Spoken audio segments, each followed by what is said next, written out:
मुझे लगा कि थोड़ा परिप्रेक्ष्य हमारे माननीय सदस्यों को इस बिल का मिले, आपके माध्यम से कुछ बातें मैं रख पाऊँ जिससे आगे की चर्चा भी सार्थक होगी। और अंत में फिर मैं ज़्यादा समय नहीं लूँगा।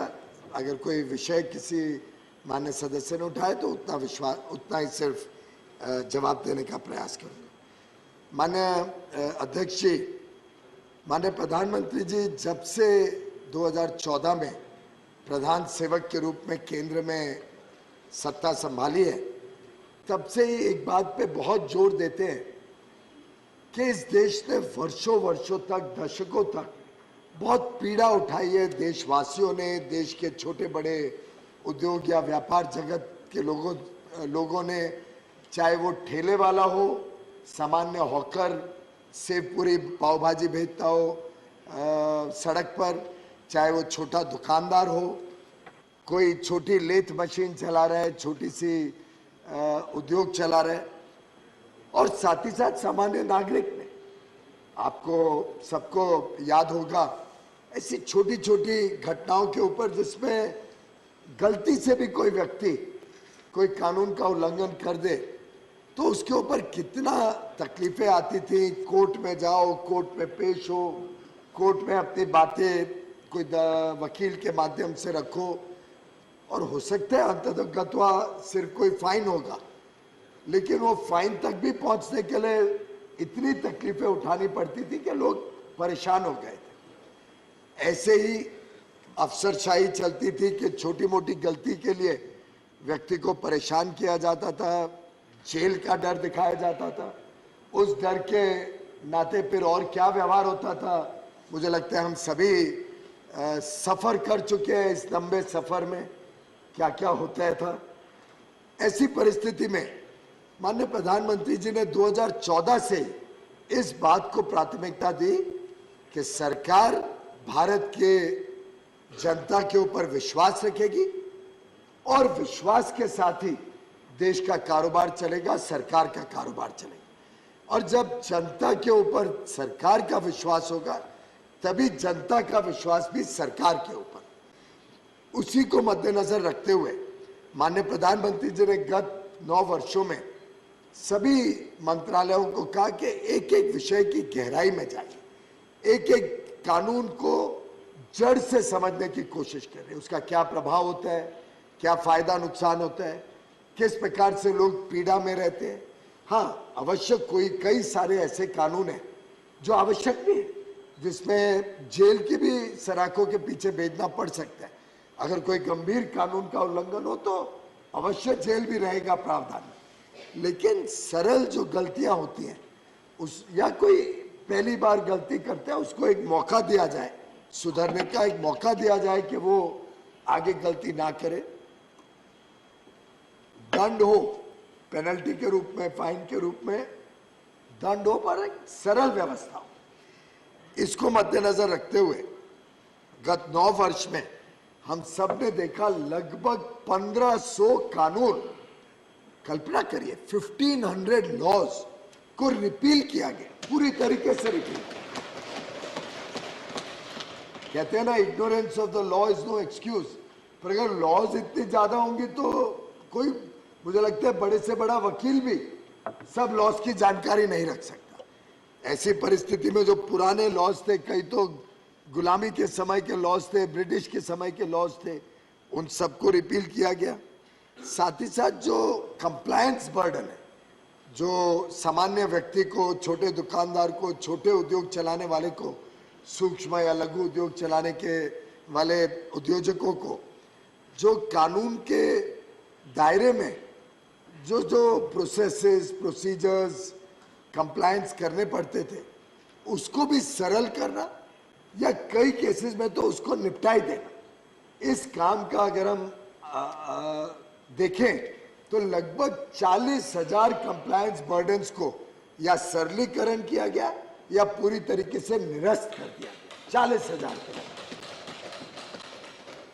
इसी कड़ी में एक तीसरी कड़ी जोड़ी माननीय प्रधानमंत्री जी ने कि जो ऐसे कानून है, ऐसे प्रावधान है जिसमें छोटी मोटी गलतियों को एक पेनल्टी फाइन लगा के या एक सरल प्रक्रिया से छोड़ सकते हैं या 1 या 2 या 3 मौके दे सकते हैं सुधार के, तो उस पर भी हम विचार करें।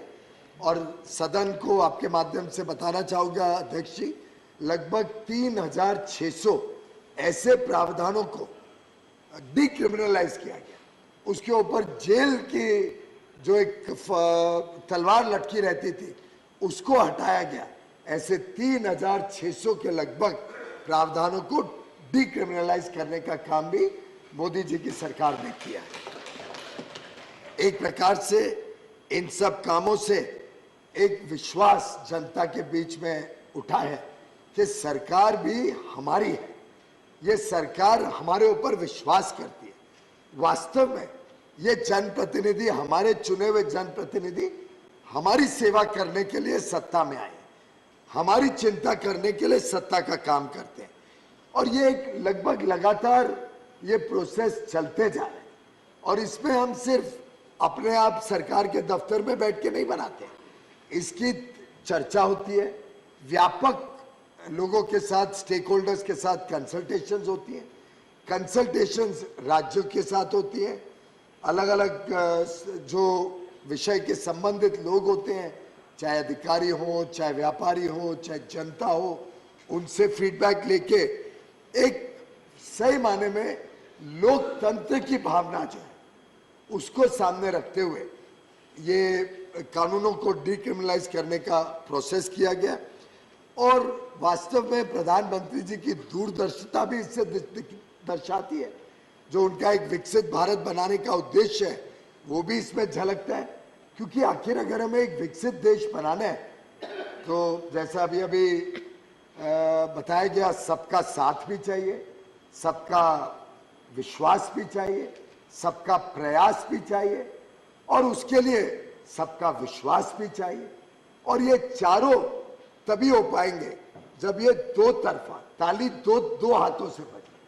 और इसी में एक पंच फ्रंट के माध्यम से 15 अगस्त को माननीय प्रधानमंत्री जी ने जो आह्वान दिया कि देश के 140 करोड़ देशवासी कर्तव्य भावना से अपने अपने कर्तव्य का निर्वहन करें। और जब व्यक्ति कर्तव्य भावना से निर्वहन करता है तो स्वाभाविक रूप से वो कानून तोड़ना नहीं चाहता, वो कानून के दायरे में अपना काम करना चाहता। और कानून के दायरे में अगर काम करते हुए छोटी मोटी गलती हो तो फिर हमारा भी कर्तव्य बनता है, हम सब लॉ मेकर्स का कर्तव्य बनता है, सरकार का कर्तव्य बनता है कि हम भी जनता पे विश्वास रखें। और देखिए कितना बढ़िया नाम माननीय प्रधानमंत्री जी ने हमें सुझाव दिया। आप कल्पना करिए, आज तक कभी कानून बनते रहे, कानून में अमेंडमेंट्स होते रहे, पर वो एक बड़ा एक साधारण सा नाम सालों साल तक चलते रहता था, टिपिकल नेम कि भाई कोई विषय का ई कॉमर्स का है तो ई कॉमर्स लॉ, ऐसे अलग अलग कानून चलते रहे। प्रधानमंत्री जी ने कहा नहीं, कानून के नाम में दर्शाना चाहिए कि हम किस भावना से, किस विश्वास के साथ जनता के समक्ष गए। तो जन विश्वास कितना अच्छा मैसेज लेके जाता है। ये अलग दुर्भाग्य की बात है कि जब मैं देख रहा था माननीय अध्यक्ष जी, जो कमेटी बैठी थी और कमेटी ने बेहतरीन काम किया इस बिल के ऊपर। कमेटी को हमने दिसंबर 22 को ये बिल दिया और कहा कि अगली सेशन के पहले हफ्ते में रिपोर्ट करें। मैं बधाई देना चाहूँगा चौधरी साहब का जो इस कमेटी के चेयरमैन थे और सभी माननीय सदस्यों का,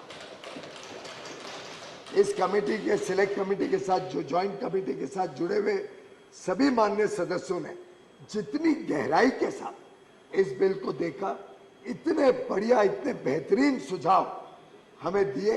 लगभग हमने सभी सुझाव एक्सेप्ट किए हैं, लेकिन उसमें भी कैसे छोटी मोटी राजनीतिकरण की जाती है, बड़ा दुख होता है देख। एक माननीय सदस्य जो बहुत प्रमुख विपक्षी दल से आते हैं, उन्होंने पहला ऑब्जेक्शन डिसेंट ये रेज किया, long title of the bill contains 2 Hindi words, Jan Vishwas, which is not as per constitutional mandate.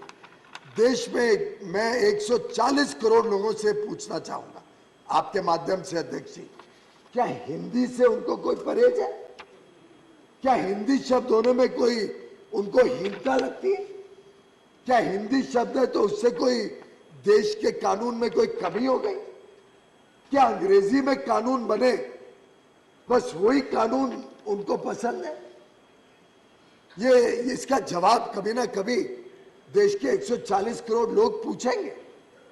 और कानून का तो अनुवाद हर एक भाषा में होता ही है। अंग्रेजी में भी होगा, तमिल में भी होगा, तेलुगु में भी होगा। सभी कानून सभी भाषाओं में उपलब्ध रहते ही हैं। लेकिन ऑब्जेक्शन भी किया तो हिंदी शब्द के प्रयोग पे, कि हिंदी शब्द अगर जन विश्वास बिल में प्रयोग हुआ है उसके ऊपर ऑब्जेक्शन रेज करना, मैं समझता हूं ये एक प्रकार से एक बहुत ही गुलामी की मानसिकता की सोच का दर्शन विपक्ष के माननीय सदस्य ने दिया।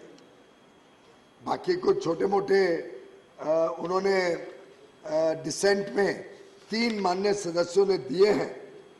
3 अलग अलग पार्टी के सदस्य थे, लेकिन उनके जब मैं ये डिसेंट के विषय देखता हूं तो ध्यान में आता है कि वो तो आज भी चाहते हैं कि भाई आप जनता पे विश्वास मत करो। तीनों party, all India Trinamool Congress, Indian national Congress और डीएमके, 3 डिसेंट नोट्स आज रहते हाउस में अपने डिसेंट को उजागर करते तो मैं और विस्तार से जवाब भी देता। लेकिन साधारणतः मैं अध्यक्ष जी आपका, आपके माध्यम से सभी माननीय सदस्यों का और देश का ध्यान इस पे आकर्षित करना चाहूंगा कि इनके डिसेंट से साफ जाहिर होता है कि ये ना तो देश की जनता पे विश्वास करते हैं, ना ये देश के छोटे कारोबारियों पे विश्वास करते हैं, ना ये छोटे सूक्ष्म लघु उद्योग चलाने वालों पे विश्वास करते हैं। इनके मन में तो हीन भावना है कि अगर कोई व्यक्ति व्यापार करे या उद्योग चलाए तो जरूर चोर होगा। ये भावना झलकती है इनके इस डिसेंट। क्या देश ऐसे चलेगा? क्या देश विकसित देश ऐसे बनेगा? क्या नौकरियां ऐसे उत्पादन होगी अगर हम सभी को चोर करार करके ही कानून बनाए? प्रधानमंत्री नरेंद्र मोदी जी देश की जनता पे विश्वास करते हैं। प्रधानमंत्री नरेंद्र मोदी जी और हमारा पूरा जो व्यवस्था है वो देश के छोटे कारोबारों पर विश्वास करते हैं, छोटे दुकानदारों पर विश्वास करते हैं और उन्हें विश्वास है कि देश के 140 करोड़ लोग मूलतः ईमानदार हैं।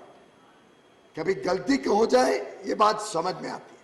हो सकता है कुछ लोगों ने गलत काम किए भी होंगे, सोच समझ के भी कुछ लोगों ने किए होंगे, लेकिन उन छोटे मोटे एक मिनिस्क्यूल माइनॉरिटी की वजह से हम देश के 140 करोड़ रुपए लोगों के ऊपर अविश्वास नहीं कर सकते। हम कुछ लोगों की गलतियों के लिए 140 करोड़ लोगों के ऊपर समस्या और कठिनाइयां नहीं थोप सकते। इस भावना को सामने रखते हुए एक बिल में, और ये भारत के इतिहास में पहली बार हुआ है कि एक साथ एक बिल में सभी मंत्रालय, जो होल ऑफ द गवर्नमेंट का प्रधानमंत्री जी का अप्रोच है, लगभग आप देखेंगे 19 अलग अलग डिपार्टमेंट सरकार के एक साथ एक कानून में जुड़ के यहाँ पे आए। 42 ऐसे अलग अलग कानून है, 42 एक्ट्स ऑफ पार्लियामेंट, जिसमें संशोधन एक साथ लाए गए माननीय अध्यक्ष, और 183 प्रोविजंस, हम तो 182 लाए थे। कमिटी ने एक बड़ा अच्छा सुझाव दिया, उसको हमने स्वीकार करके अब 183 प्रावधानों पे डीक्रिमिनलाइजेशन करने का काम इस एक ही बिल के माध्यम से माननीय प्रधानमंत्री नरेंद्र मोदी जी के मार्गदर्शन में, उनके आशीर्वाद से, उन्होंने जिस प्रकार से हमें सुझाव दिए, गाइड किया और सोचने का ढंग बदला, मानसिकता बदली, सरकार और देश दोनों की मानसिकता बदली कि देश विश्वास पे चलेगा, देश एक दूसरे पे विश्वास करेगा। जनता सरकार पे विश्वास करती है। जनता ने जो ऐतिहासिक विश्वास लगातार 2014, 2019 और अब तो जो स्थितियां दिख रही है, जो उनकी एक प्रकार से विफलताएं और कमजोरी नजर आती है विपक्ष की, उससे तो लगता है कि उन्होंने मन बना लिया है कि फिर एक बार, तीसरी बार देश की जनता प्रधानमंत्री जी को पूर्ण बहुमत के साथ जो चुन के लाने वाली है, तो उन्होंने तो मन बना लिया है कि अब तो हमें शायद हाउस के बाहर ही बैठना और वे चर्चा से भी भागते रहते हैं।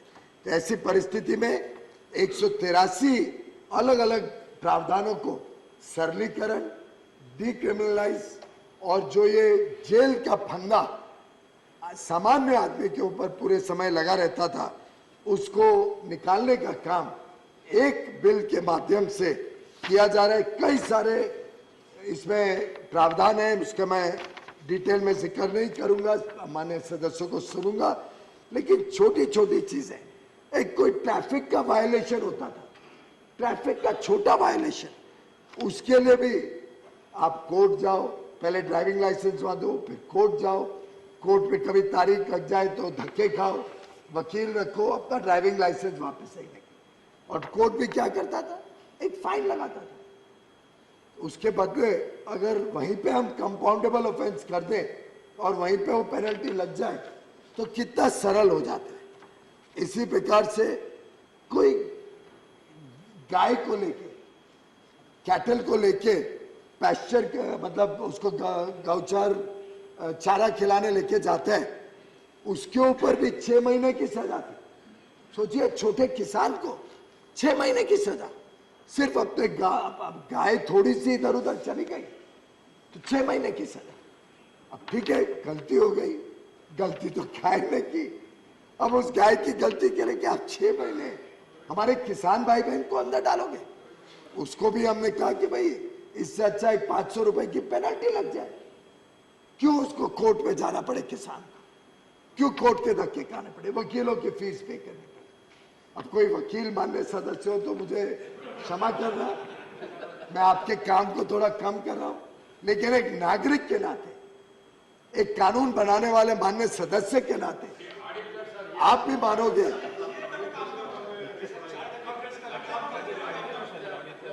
हाँ, मैं वैसे चार्टर्ड अकाउंटेंसी भी पढ़ी है और लॉ भी पढ़ी है, तो मैं तो दोनों तरफ से मार खा रहा हूं। पर देश की जनता सर्वोप्रिय, देश की जनता की चिंता हम सबका धर्म है, हम सबका दायित्व है। और माननीय प्रधानमंत्री जी ने जो बीड़ा उठाया है, देश की दिशा भी बदलने का, देश की दशा भी बदलने का, जो बीड़ा उठाया है कि देश को एक विकसित देश बनाना है, जो बीड़ा उठाया है कि हम कठोर से कठोर काम भी करना पड़े तो करेंगे, लेकिन देशहित और जनहित सिर्फ यही 2 धर्म रहेंगे इस सरकार के, उस धर्म का पालन करते हुए ये जन विश्वास बिल आपके समक्ष पेश किया। बहुत बहुत धन्यवाद।